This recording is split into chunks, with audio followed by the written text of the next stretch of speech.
tudo que a gente conhece de Brasil, de Minas Gerais, das prefeituras, das limitações que existem em relação ao percentual que esses municípios, ou o Estado, ou a própria União tem para poder investir efetivamente na estrutura, no saneamento, em coisas para o cidadão. Eu sei que a realidade disso sempre foi mínima. Então, por exemplo, o governo federal fatura R$ 1 trilhão, não sei quanto, não estou questionando o valor, o montante, eu estou falando sobre o percentual. O que fica para fazer investimento em estrada, em hospital, em saúde, não representa 5% do total. Eu queria que o senhor falasse um pouco sobre essa realidade do Brasil. Você já foi secretário da Fazenda do Rio de Janeiro também, que é um outro estado fundamental da nação. O senhor tem entendimento do Brasil. O que a gente pode fazer para mudar essa realidade para o país inteiro? Não estou falando só de Minas, não. Minas é uma parte. Qual que é o percentual da arrecadação que a gente tem, falando de Minas Gerais, por exemplo, que o governo pode investir em investimento efetivo para o cidadão? Olha, essa pergunta ela é importantíssima porque ela mostra efetivamente aquilo que a gente falou inicialmente. Como é que um Estado consegue fazer investimento a partir do momento que ele não consegue pagar salário? Quer dizer, eu entendo como inviável qualquer Estado que se propõe a fazer investimento, ele não paga salário, ele não faz repasse para os outros poderes, ele não faz repasse para os municípios. Né? Então, isso daí vem de um processo de desestruturação das contas públicas. Então, reforça, mais uma vez, essa sua pergunta é importantíssima, porque hoje Minas não chega a 3% a capacidade de investimento. Na realidade, nem isso, mas, enfim, não chega a 3% a capacidade de investimento do Estado. E cada vez fica mais comprometido a partir da desestruturação das contas públicas. Isso não é só uma situação de Minas. Como você colocou, Rio de Janeiro tem essa. As contas, a necessidade de você ter as contas arrumadas além de prestar um bom serviço, ter a capacidade de investimento. Então, Minas, que tem a maior malha rodoviária do país, ele precisa de recursos para fazer um recapeamento, né, para fazer uma duplicação, para fazer, enfim, situações necessárias. E eu não estou falando só de estradas, de um hospital de regional, de uma escola, enfim, um processo de investimento em que ele só é capaz de fazer a partir do momento que suas contas estão organizadas e prontas para partir para isso. Além disso, e reforçando isso que você colocou, as contas ajustadas, elas trazem maior resiliência do Estado a crises que, por exemplo, aconteceu o ano passado. Então, crises como essa, o Estado estando mais preparado, ele enfrenta de uma forma melhor, não, por exemplo, prejudicando investimentos. Ele vai estar lá reservado, já existia um planejamento financeiro, porque as contas estão ajustadas, então ele vai lá e tem que continuar a capacidade de manutenção dos investimentos e, por consequência, a melhoria de qualidade de vida da sociedade. No que diz respeito hoje ao Brasil, como é que Minas está situada no que diz respeito à importância e, mais do que tudo, ao fluxo que ela representa economicamente para o país? Olha, hoje Minas, sob a ótica de PIB, Minas está ali disputando com o Rio de Janeiro qual é o segundo PIB, a gente acredita, ainda não saiu, mas a gente está ali para e passo, inclusive acreditamos que já tem anos passado o estado do Rio de Janeiro, sob a ótica de tamanho de PIB, né? Em termos de estrutura econômica, entendo eu, até por ter participado também da gestão de outro estado, Minas tem uma estrutura econômica melhor, ela tem uma estrutura econômica diversificada, isso faz com que você tenha, vamos dizer assim, se houver uma situação num segmento, numa área em que a economia que ele sofra, eu tenho outros segmentos, outras áreas da economia que podem contrabalançar isso, diferentemente, por exemplo, do estado do Rio de Janeiro, que tem lá praticamente concentrado muito na indústria de óleo e gás, ou seja, se a indústria de óleo e gás cai, ele também cai, como ocorreu lá em 2016, 17, 18.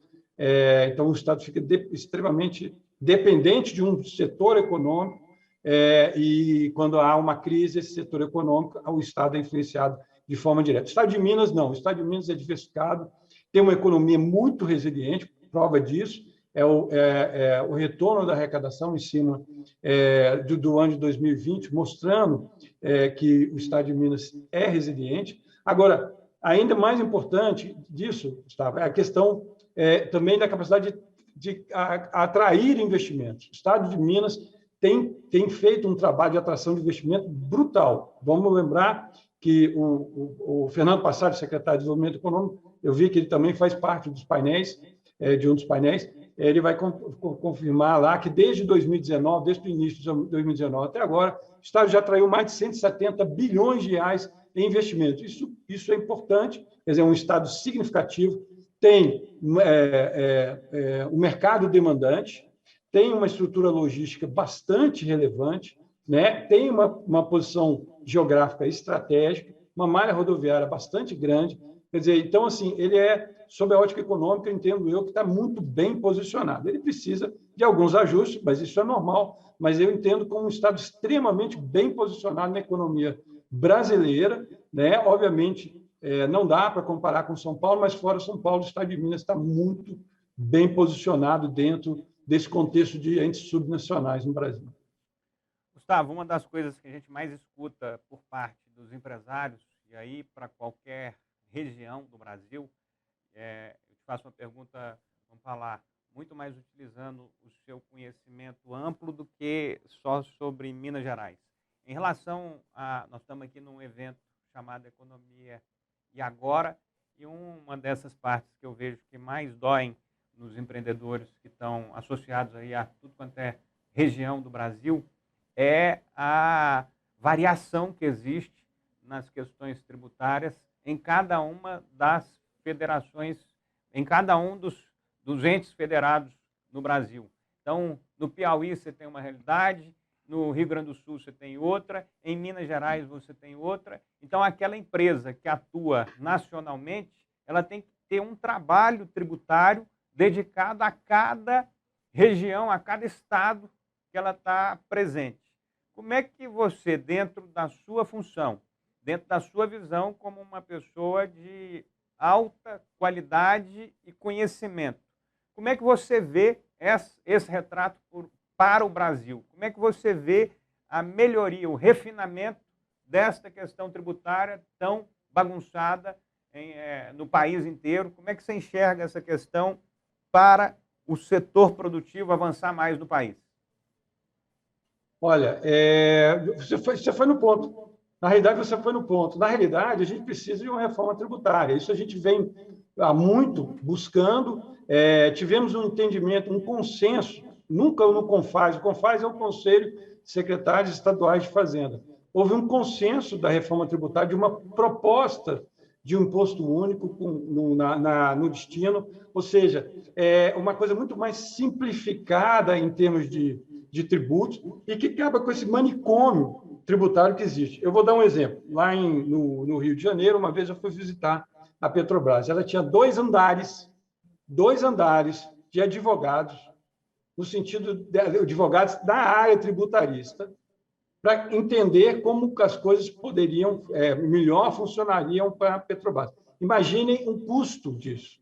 O quanto no custo. Então, eu estou dando um exemplo de uma empresa gigante, né? Aí você pensa numa empresa no interior do estado de Minas, no interior do Nordeste, e que não tem tanto acesso à informação, e você mesmo citou, em que eu tenho visões de um estado, eu estou lá na divisa, eu estou entre Minas e São Paulo tem uma visão de CMS, e o estado de Minas tem uma outra visão de CMS. Quer dizer, o empreendedor, o contribuinte, ele tem um ônus, além do ônus tributário financeiro direto, né? Ele tem as obrigações acessórias, que são brutais. A gente tem feito um trabalho de simplificação tributária sob essa ótica de obrigações acessórias, reduzimos em mais de 100 exigências com relação às obrigações acessórias dos contribuintes, mas o ponto necessitamos de uma reforma tributária. Apresentamos, o CONFAZ apresentou, né? Tínhamos uma proposta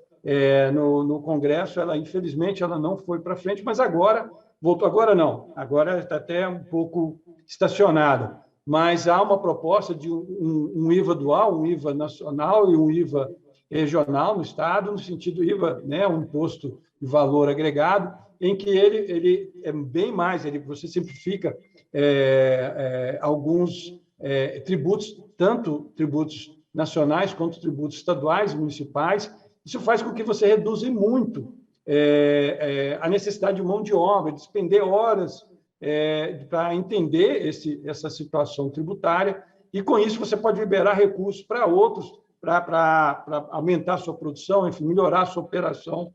E é isso que a gente defende, uma reforma tributária, porque hoje, no Brasil, nós temos uma situação caótica sob a perspectiva de tributos.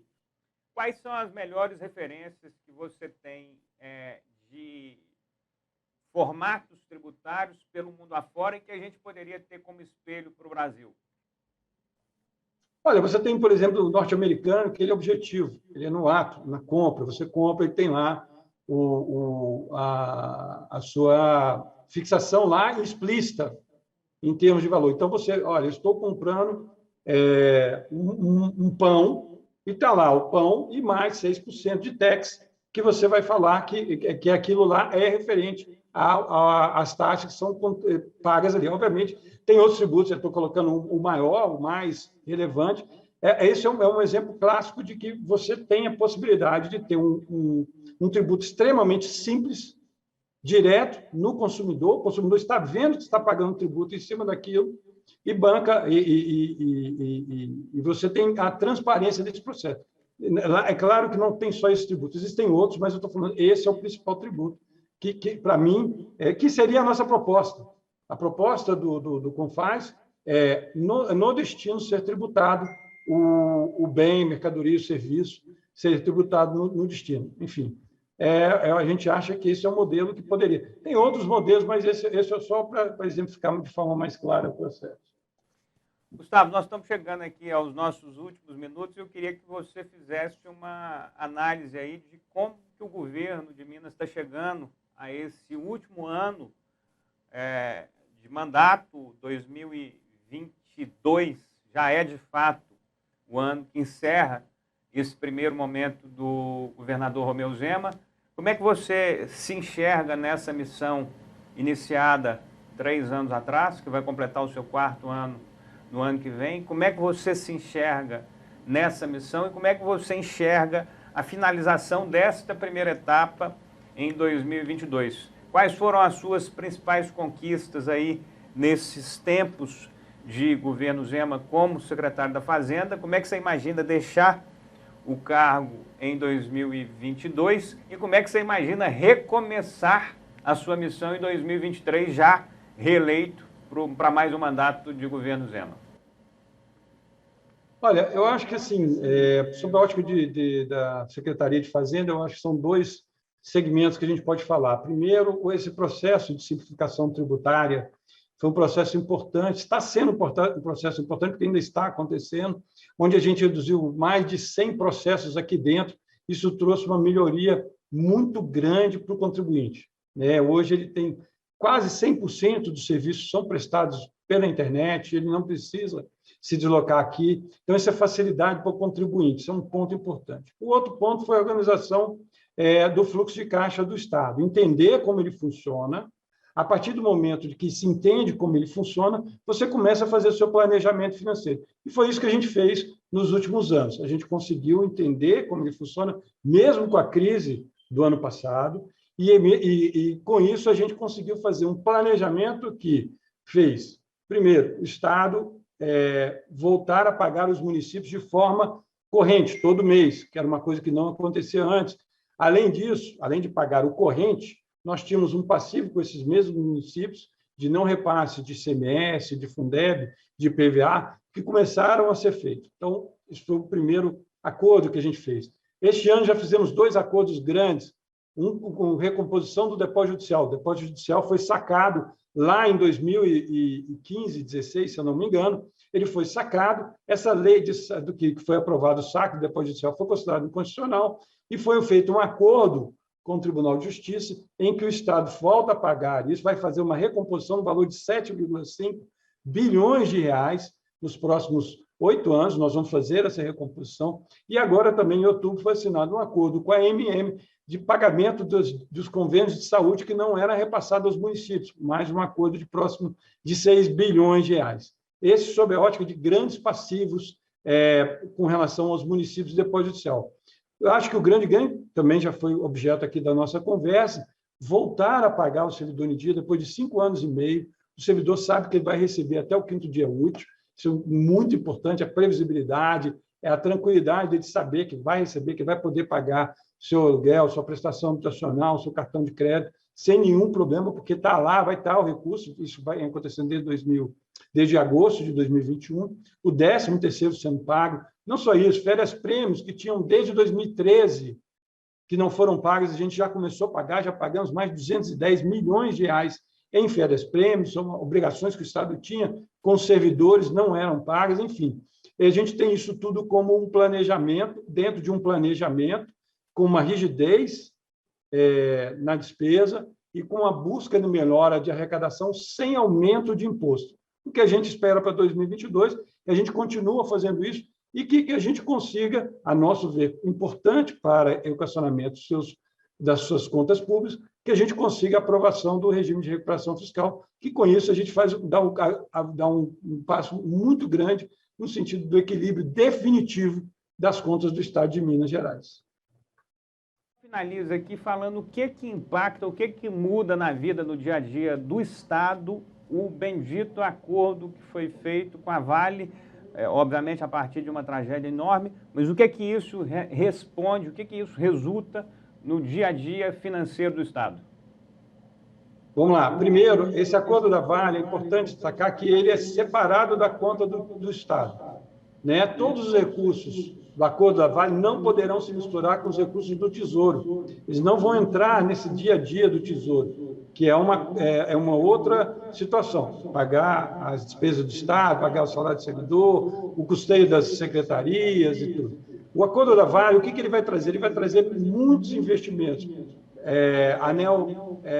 O anel rodoviário que vai ser feito, uma obra gigante, melhoria nas escolas públicas e algumas escolas públicas, hospitais regionais, enfim, uma infinidade de investimentos que serão possíveis a partir do momento do ingresso desse recurso do acordo da Vale, infelizmente, com base numa tragédia, infelizmente, isso não tem como, centenas de pessoas morreram, é uma tragédia, mas, sob a ótica de recursos, esse acordo da Vale vai ajudar muito o Estado e vai movimentar a economia, a partir do momento que eu tenho ingresso de recursos para rodoanel, investimento em construção civil, enfim, hospitais regionais, escolas, vários projetos, dezenas de projetos que serão tocados em função desse recurso da Vale, que, mais uma vez, não se contamina, recurso da Vale com recurso do Tesouro Estadual.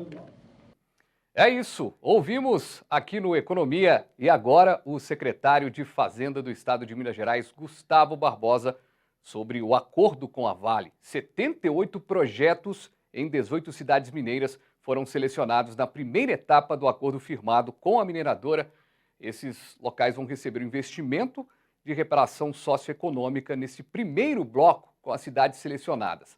A maior parte dos projetos está em Brumadinho, totalizando 27. A estimativa de investimento nessa fase é de R$1 bilhão. E claro, vamos ficar de olho e vamos trazer de volta à tona esse assunto aqui no Economia e agora aqui no canal Viver Brasil. Até o próximo!